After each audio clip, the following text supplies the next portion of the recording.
Hello, friends, and welcome back to another episode of Pod Return to the Waking Sands. We are a Final Fantasy XIV companion podcast where we explore the lore and story of Hydaelyn and beyond. My name is Jen, and I'm joined by my co-host and researcher. I'm Levi. Hello, Levi. Today, we are talking about the weaver job. It is an honorable profession. Yes. Glad you agree. A monopolistic and anti-competitive profession. Well, it is Ul'dah. Yes, correct. Thanks for taking us in, Jen. As one might expect, the Weavers Guild is in Ul'dah. There's not much background to talk about with these things, unfortunately. There's not a long and storied history of these trade crafts. Nah. Uldahns, of course, favor light fabrics for the dual solar protection and breathability to fend off their eternal enemy, the sun. Correct, which is why we are making thick woolen gowns. Well, sometimes. But the more desert-appropriate wear before things got co-opted by fashion and wealth were light and breathable clothes. Correct. But that was then, and this is now. And right now, the weaver profession, at least the Weavers Guild, largely caters to the rich and famous in Ul'dah. Well, of course, because their stuff is the best, and it is sought after from all over the realm. It's true. Part of the reason why it's the best is that the business front of the Weavers Guild, the Sunsilk Tapestries, has some menacing practices that make sure that there is no competition to speak of. It's more like if you want the best, you go to Sunsilk. I'm sure there are other manufacturers out there. We just don't know of them because it doesn't pertain to this I'm not being snide. They literally talk about this in the quest line. Well, yeah, because I think it was like with the merchants that came from other lands trying to trade their subpar wares. They couldn't hold up to Sunsilk. That's what they say on the front, but there is an insinuation there that they do some leg breaking and eye jabbing with sewing needles to suppress the competition. Really? I did not pick up on that sort of mob behavior. But again, I tend to be a little, naive when it comes to that, and I always look for the good in everybody. The direct quote is that when we talked to the receptionist to get enrolled in the Weavers Guild, she says that those who come to Ul'dah to peddle cheap rags quickly learn the price of doing business in their territory. There's a couple ways you could take that. Yep. So you be the judge. There you go. Anyway, though, whatever the truth may be, we're not engaged in such dirty business. We're here to weave cloth and chew gum. And we're all out kick of ass. gum. Yeah, we're here to weave cloth and kick ass, and we're all out of ass. Okay, that analogy got stretched a bit. Because we're weaving. Yes, thank you, Yeah, Jen. we're not all out of cloth. We're overflowing with cloth. So obviously we're out of ass. So we, of course, do go to the Weavers Guild in Ul'dah to become a weaver. The receptionist gives us the spiel, and then we get referred to the guildmaster, Redolent Rose, for the final approval. While we're talking to the receptionist, she's like, you need to go see the guildmaster. He wants to check every hopeful personally. I do wonder if your attire is appropriate, however. And I'm like, bitch, I'm in like level 90 crafted gear. I'm sure I will pass muster. Pfft, whatever. So Rose is a very dapper Rogaden. Oh, his outfit is just impeccably tailored. He is a well put together man. He's very impressive looking. And the level 50 weaver's hat is like a skull cap with a top hat sewn to it. But it's like at a jaunty angle. Yes. And it reminds me of some of like the super fancy, super like couture hats that ladies of the court would wear. So there's like the piece that would attach to your skull, and then everything else is just gravy. Which is the top hat element. And, of course, the feather. Yes, it has an entirely different vibe to it than simply just being squarely perched atop his head. Oh, sure. Rose deals in high fashion. Of course. Incidentally, Rose is pretty young, even by this game's standards, at 25, which makes him a bit of a prodigy. He is also the designer of the Sultana's signature formal dress, that pink dress she wears at all the big cutscenes. The dude has like salt and pepper hair and like laugh lines and 25 my ass. Maybe in hamster years. I don't know. Well, it could be either he's lying about his age, or he could be putting on an older affectation to get respect. I think just age is a totally different kind of math in Final Fantasy Land. Agree. Yeah. So we walk up to Redolent Rose, this very, very excellent looking person, and he addresses us. Oh, look, another adventurer looking for adventure. Can I dance you a little jig? Does that work for you? Well, if not, then maybe you should go back to the Ruby Road Exchange and look at the dancing ladies there. And I'm like, what the fuck? Wow, he's spicy. But then we say, no, we're here to learn how to be a weaver. And it's like, oh, fantastic. Are you prepared to suffer? Absolutely. Let the suffering begin. All right, Jin is prepared to suffer. So we get our starting sewing needle, and the first task is to craft a spindle of hempen yarn. If we can't pull that off, may as well give it up now. That's a true statement. But we do. We do. From raw moko grass, and we're good to proceed. We present the yarn and get a lecture about how even the yarn needs to be made with care. Even though the finest garments are the sum of their parts are invariably the finest. Of course, yes. You cannot make a beautiful, high-quality textile out of bullshit thread. After that, next task is to make some pants, 3 pairs of hempen breeches. Yeah. And then we get the lecture about, hey, remember there's gathering too, if you want to gather your stuff. Yes. And make it, but... Make friends with a botanist. I will. And then I will become one. The botanist called the market board. Sure. Most of the time. So we knock out the pants and turn them in. These are not fine garments, but clothes for workers who value comfort and mobility over all else. Function over form, at least for now.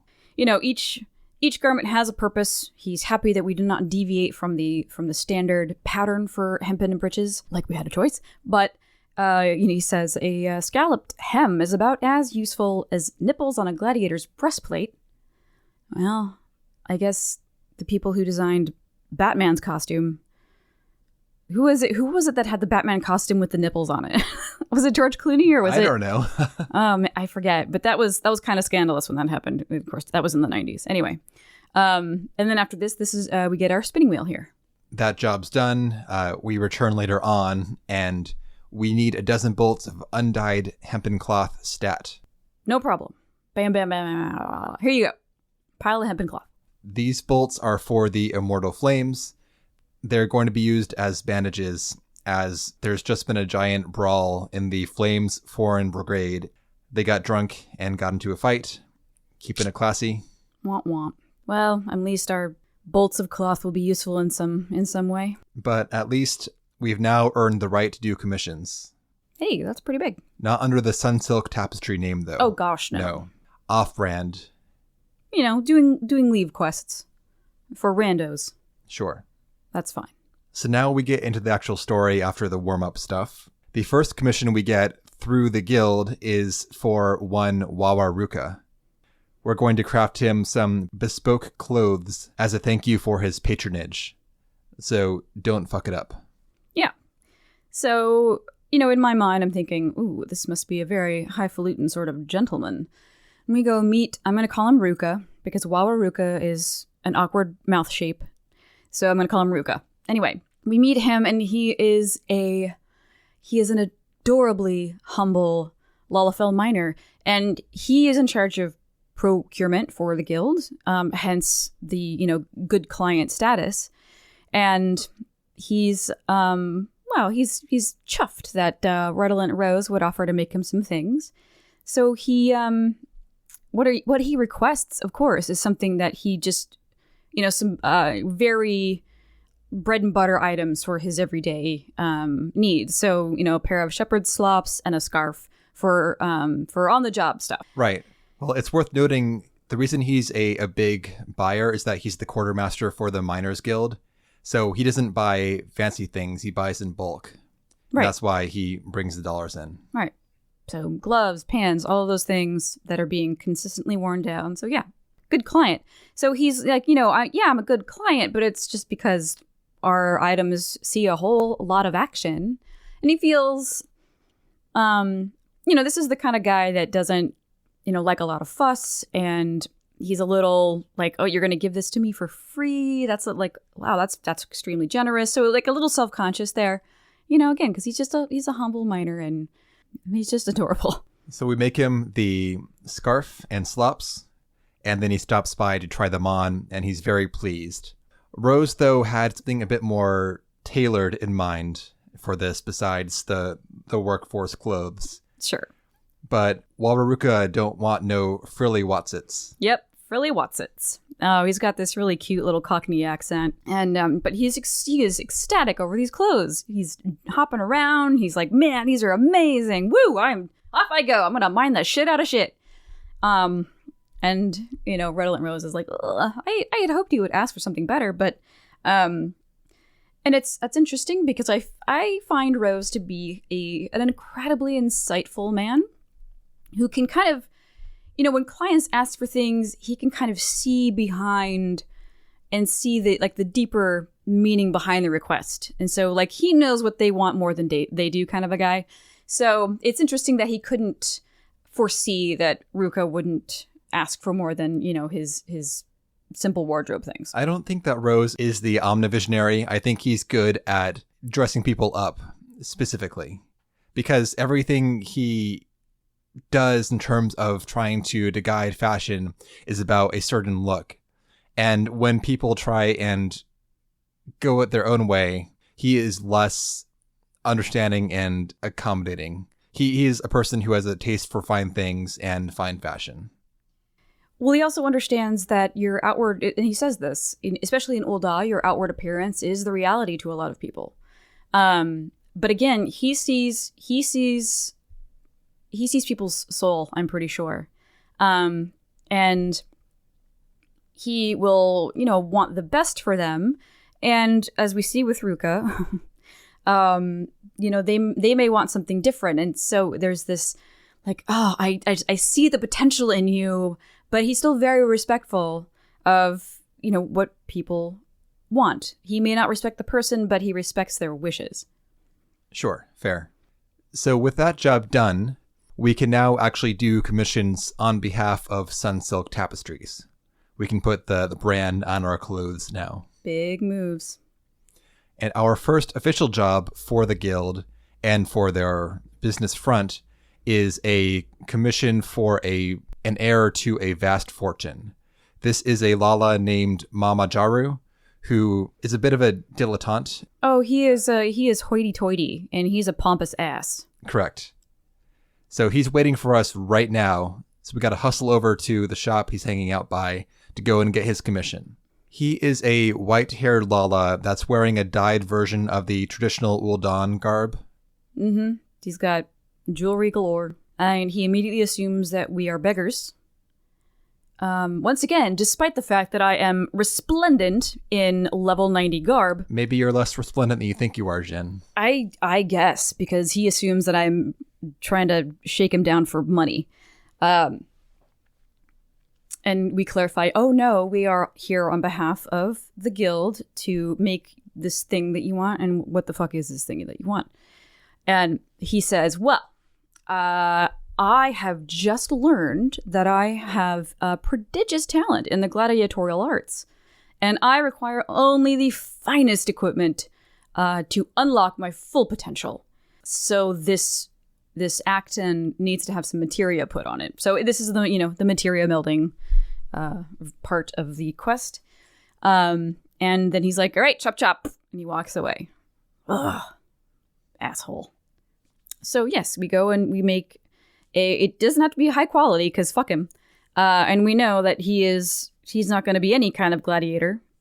Not because he's a Lullafell, but because he is a pompous ass. And he's like, well, I guess, okay. So we make the thing, we turn it in, he tries it on. And the difference between his reaction and Ruka's could not be more different. Or it could not be more aggressive. He basically says, this is probably fine. Okay, bye. So Rose offers some gratitude by proxy. You know, Mama Jaru did not offer any thanks, but I will. Mama Jaru is fine. He's got his jacket on, his new quilted jacket that's been materia enhanced. I think I gave him some like gathering materia or something on there. Yeah, like whatever, you know, whatever level 1 materia I had on me. Yep. He walks off, and Rose thanks us for doing a good job, even though he's the client is pretty shitty. He calls him a little turd. Yeah, so after he leaves, Rose says, when he watched that little turd saunter out of here, I almost mistook him for a gladiator. Oh, well, that was a very generous thing to say. Well, turd notwithstanding. Generous to us. For the word turd to come out of Redolent Rose's mouth was very surprising. Redolent Rose is one of those NPCs that kind of, you immediately love them. You know, they don't take shit. There's a lot of NPCs in this game that are like this. That you respect the hell out of them, and you do not want to disappoint them. And so you hold these people in really high regard, and then he says something like the word turd, and it makes him even more endearing. You know, like, you know, this guy is just saying it like it is, but he's still a consummate professional. Of course. We return later, and the guild is swamped. Rose had an important commission, but something came in from the Sultana herself, and that jumps to the top of the queue. We aren't Sultana material yet, so we're taking over his commission so he can work on the Sultana's commission. The client for this job is one Baba Y, who we need to meet with right away. We're making a dress for his daughter Kokomo. Baba Y is a well-bred Lala that demands that she receive a dress that makes her a ruby among the riffraff. His daughter doesn't seem to care one way or the other. She's very bored and disaffected. Well, she's like, not so much disaffected, but just kind of tired of her dad's shit, you know? She's probably tired of being kind of like an accessory to her dad's success. So the way she looks is, and it reflects on her father's business. Right, because he's a goldsmith and uses her as an advertising tool, essentially. Basically, yes. However, I don't know if you noticed this. When we are approaching the Gold Court to meet with Baba Y and his daughter, off kind of lurking just outside the court is Wawaruka. And he's just kind of gazing. And at this point, you don't know what he's doing, but this is the second time I've done it, so I stopped. I did not notice him there the first time I did this quest. And when you speak to him, all he does is sigh longingly. And yep, so I thought that was really cute. And then when you walk back to the guild to report back to Rose, he's still there, just kind of lurking and staring. It's just really, really cute. And so, right. So now we have to make a gorgeous dress, not out of cotton. Fuck you if you use cotton. My daughter is worth more than that. So it's not like cotton cloth, but it's going to be a mix. It's not going to be a Vanya silk dress, which I think, and this is where he's trying to bridge the gap between what Kokomo's father wants and what she wants. So he wants hella finery, and she wants something that's a little bit more approachable. So he decides velveteen is the way to go. Because it's like it's a mix of silk and cotton. It's still a very beautiful material. So there you go. Give me a bolt of velveteen. I'll do the patterns. High quality velveteen. Yes. From here on out, everything has to be HQ. Right. So we can make the cloth for the dress. Still very important, but not the dress itself. We make the HQ velveteen, turn it in. Rose comments when we do so that he knows this client and knows that the daughter doesn't want or need another dress. We don't know the deal with the family yet, but Rose lets on that the girl needs something else instead. Yeah. With that job done, we're on to the next. Our old-fashioned acquaintance with simple tastes, the Miners Guild quartermaster Wawaruka, is back in the mix, and he wants a fancy Whatsit, and we're going to make it for him. specifically a pair of velveteen gaiters. The best damn velveteen gaiters you can make. And we're like, we probably have a look on our face that's kind of like, why the change of heart here? And he says, well, you know, there's this girl and anyway, I've said enough. Just, okay, thanks, bye. We make him a very nice pair of shoes. Gleaming white velveteen shoes. Everything's white. It's interesting, in this tier of crafting, everything that you make is like the natural color of the material. So everything that the weaver outputs is just white, waiting to be dyed. But in higher tiers of crafting, they realize that maybe it doesn't look the best, and you're not always going to dye your stuff. So they will give you a pre-dyed output material, even though there's nothing colored in the mix per se. Right. Because, you know, like when you craft a level 70-something outfit, it'll be like blue or like a mix of colors or whatever, you know, like it looks like a complete ensemble. It's not like a raw suit waiting to be dyed. But everything that you make right now looks like it needs a dye job to be done. So because I was leveling up Weaver for the first time on Shu, my podcast alt, I was going crazy with the Weaver crafting list. You could make almost your full left side of gear, the hat, shirt, pants, gloves, whatever, out of or from the Weaver's crafting list. So I'm walking around now in like all these pure white suits because I made my crafting gear for the future crafting jobs in later episodes. Yeah, I saw you running around in the stuff. Yep, in the stuff. And also, like, later on, they also break out the crafting gear amongst multiple professions. But right now, it's like, yeah, Weaver makes everything. Yeah. Which is, I think that's why I started with Weaver. Because it seemed like, yeah, you're making a whole lot of stuff as Weaver. Yep. Not very balanced, but useful for now. Definitely. And we give these shoes to Ruka. He tries them on and he struts out like he's on top of the world. He is just so stoked. Woohoo! I'm going to win hearts with this outfit. But he's put on other clothes in the changing room. So while the camera is focused on the shoes, we hear Redolent Rose inquire about the state of the rest of his outfit. And, sir, what is this that you're wearing? And then the camera pans up, and what the fuck? He has a leather harness on. So he's bare-chested with just a, like, leather harness. Some very scary-looking gauntlets. And, I don't know, leather pants or something. Don't forget the tricorn. The tricorn. I wrote that patch. down. Yeah.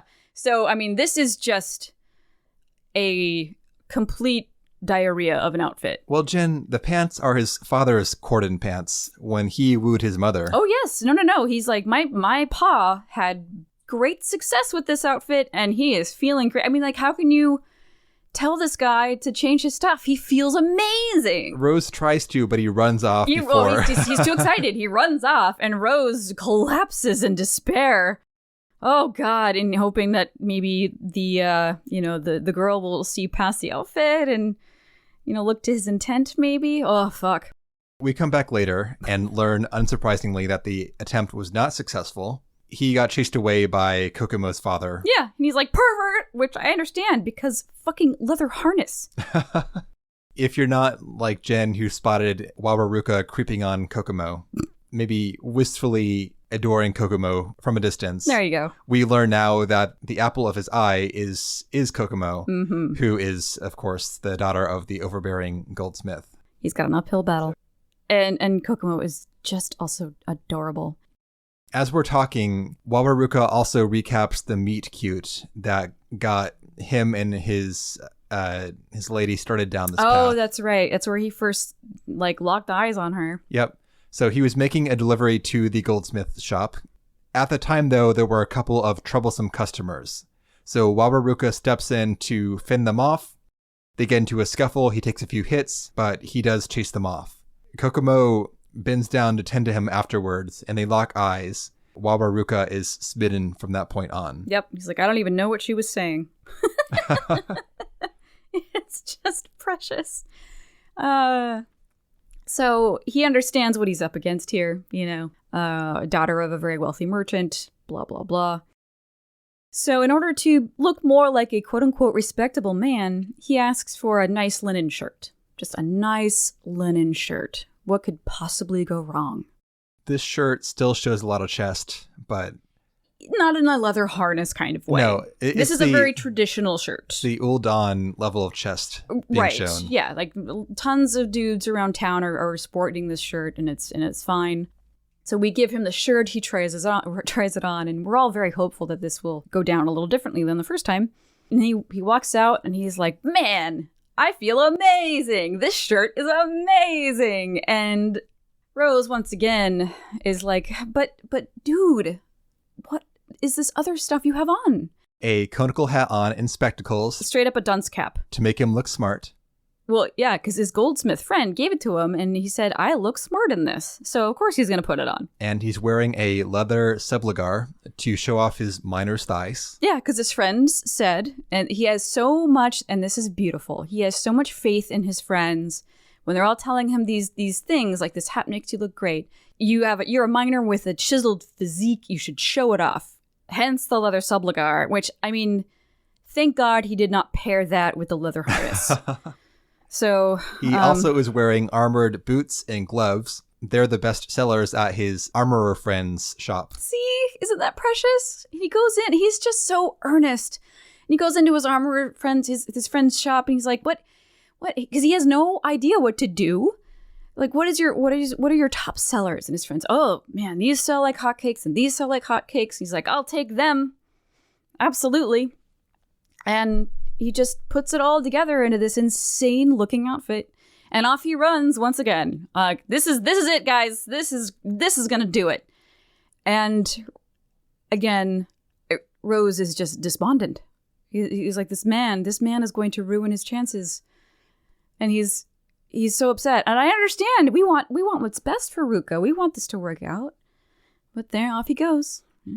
Later on, we come back to the guild, and we hear nothing about Ruka. We can assume it went as expected, wearing those clothes. But Rose is now invested in this courtship, and he has another commission for Kokomo's father. So we're going to visit her during this fitting to probe her for her feelings about Ruka and see if there's a chance, if she knows who he is, if she has any feelings about him whatsoever. Just do a little reconnaissance. Yep. So we show up, we meet them again, we steer the conversation successfully towards Ruka. Kokomo tells us that she thinks his outfits are ridiculous, but she's charmed by him in general. Yeah, and at his, when we mentioned his name, she just kind of giggles and she's like, oh my goodness. She remembers her father chasing him off, but this second time he actually didn't recognize who he was. So thank God for that, at least. And she's just, she wishes that he would, stick around or make a couple more deliveries because she would like to, chat with him. Like, oh, this is great. He's got an in here. And her request, because this is not her father talking, she asks us to make some woolen tights. Just very simple. And she tries them on. She's like, these are fantastic. They're so warm and comfortable. Well, she can wear the tights under her gowns and her dad would never know because she's going to these evening events just constantly, and they're always like a little chilly. And, hence the tights. And Rose asks her, like, could you not just maybe ask your dad if it's okay if you don't go to these things? And she says that it's not really an option. You know my father. I must go. And this, I love this from Rose. So he goes at it with optimism. Like, hey, you know what? If you have to show up at these things, maybe see it as an opportunity. Maybe one of these days you'll meet a charming gentleman. She immediately assumes that we're talking about Ruka. I mean, we're not. It's just we're talking about like Yes, we are. The random. I mean, yeah. But it's just funny because her reaction is immediately like, oh my gosh, can you imagine Ruka at one of these bullshit parties? No way. He would never be caught dead. And I'm like, oh. Well, her mind went immediately to him. That's a great sign. Well, this bums her out, though, so she kind of wanders off dejectedly. It doesn't bum her out. It makes her a little bashful. I think this is like... She says her father would never accept him. I think that... No. Okay, well, first, there's a series of emotions here. She realizes she's referenced Ruka by name in a very specific scenario, and she caught herself off guard by making this admission out loud that he's on her mind, and probably a little like, anyway, okay, thanks for the tights. And then as she's walking away, she mutters to herself like, well, I mean, like my dad would ever accept him. So there's that kind of that flush at first, but then the realization that it would never work out because of her father. We return to Rose later on again, and this time he's taking matters into his own hands. He tells us that Wabaruka showed up again with another ridiculous idea for an outfit, but we're going to take over and make him an actual wardrobe that goes together this time. Mm-hmm. Baba Y won't even recognize him in this stylish getup.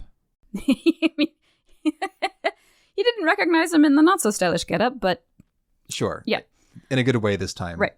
But fortunately, Rose asks us to ask for permission before we just take over and change the order. So sure. And, Ruka is like, you know what? Yeah, I think you guys know best, and I'm down with that. Sure. Go ahead and put me in something that you like. This tier is a woolen gown, woolen beret, and gaskins. Mm-hmm. All high quality. Looking smart. And we dress up Wabaruka, but he looks dejected. I know. Because he is just seen on the way over Kokomo and some other man hanging out. All by the lonesome. So obviously he's got some competition, and he's dejected. Now he thinks that, well, that's it for me. This person, though, importantly, is of her class. So he's some wealthy person, not a miners guild or tradesman who's trying to reach up. Two upper class folks walking together, and they just look like they belong together. It looks natural. It looks right. And he doesn't see how he could possibly fit into that life. Because Wabaruka has more dirt under his fingernails than she does in her entire estate. He's not wrong, but man, that dirt doesn't mean that you're dirty. Right? That dirt means you're a hard worker and an honest man. And dirty. Possibly dirty. So he mopes off with the outfit we made going to waste. Well, for now. But yeah, he looks great, but he's got some soul searching to do. And Rose is like, there's nothing we can do for him at this point. If he chooses to continue to pursue Kokomo, he's got to muster that courage within himself. So we just have to wait. And wait we do. But here we are, Jin, the final stage, level 50. So we go to meet Rose again, and in the middle of our conversation, Wabaruka rushes over. Clothes. He needs clothes. I need clothes right now. I need new clothes. And he's interrupting Rose, who was just telling us, oh, by the way, I saw Kokomo, and the person that is courting her is none other than, and then Ruka runs in, like, it's who? We know who it is. Because Mama Jaru, that little dick, he's going to propose to her. Mama Jaru being he's the turd. Wealthy, aspiring gladiator. Yeah, the turd. So what we do is we make a suite of patrician's gear for him. A lovely wedge cap, a coatee, and bottoms. Ruka realizes that even though he feels outclassed, he won't be able to rest if he doesn't make an attempt, at least. Good for him. At sharing his feelings. It's like, this is the moment I have to tell her how I feel. However it goes is however it goes, but I got to do it. So we make this full set here. It's a lot of work, a lot of materials, but he now looks like a dapper, undyed gentleman. Looks very, very nice. So, but he has no time to waste here. Redolent Rose has seen Kokomo and Mama Jaru in the gold court, and he's like, I think this is the moment now. It's the perfect moment. It's the perfect environment for a romantic proposal. So get your ass over there. So he runs. And then Rose asks us to follow him because he's desperate to know how this turns out. We get to the point, or when we arrive, Mama Jaru's in the middle of some stupid story about some stupid shit that happened to his stupid life. the gentleman said, I don't know anything about business. And I was like, I don't have to if I know the people running them. And Coco is just not down. She looks like she just wants to get the fuck out of there. Unfortunately, Mama Jaro picks up on this vibe and he's like, woman, you will pay attention to me when I speak. And he goes to raise his hand like he's going to slap her. Holy shit. So she recoils, asks him, oh God, please don't.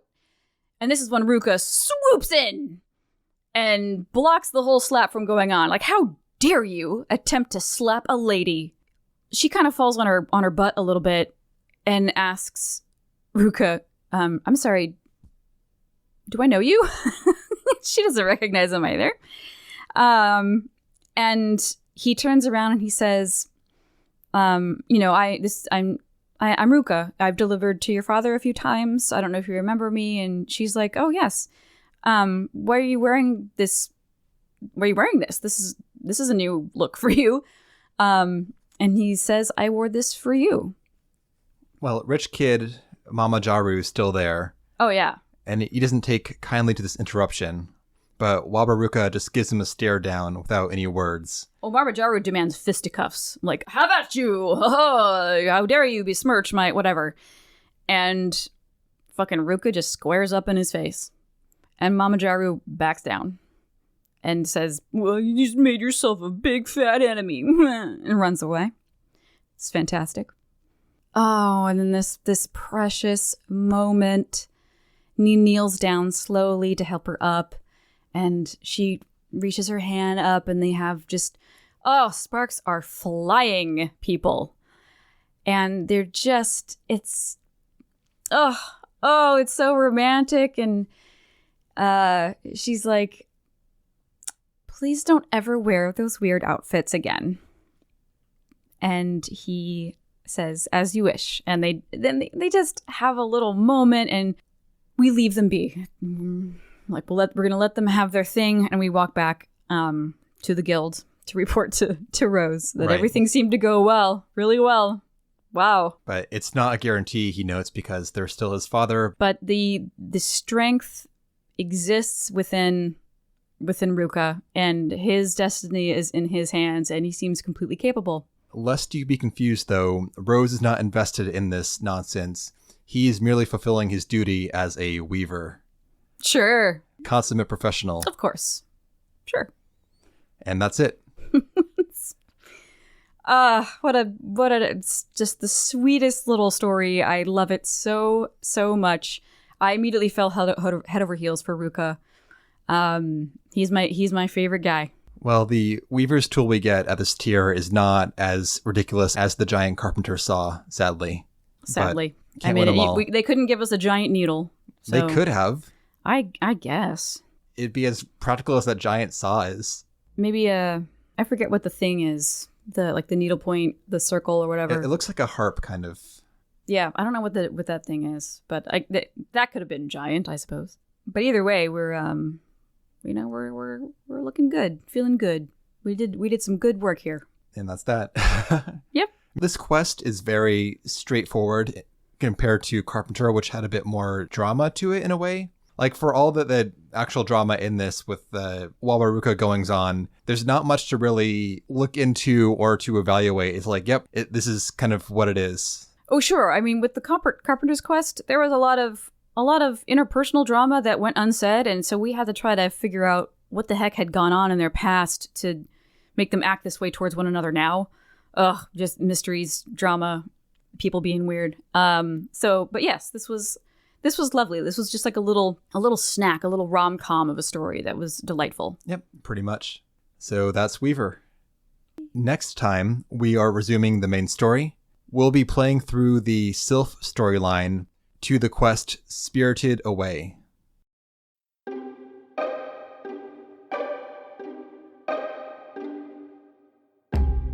Well, that'll do it for this episode. Thank you so much for listening. If you would like to get in touch with us, shout us out, whatever, you can. You can email us at podreturnffxiv@gmail.com. or tweet at us at podreturn. And with that, we really hope you enjoyed the episode, and we will see you next time.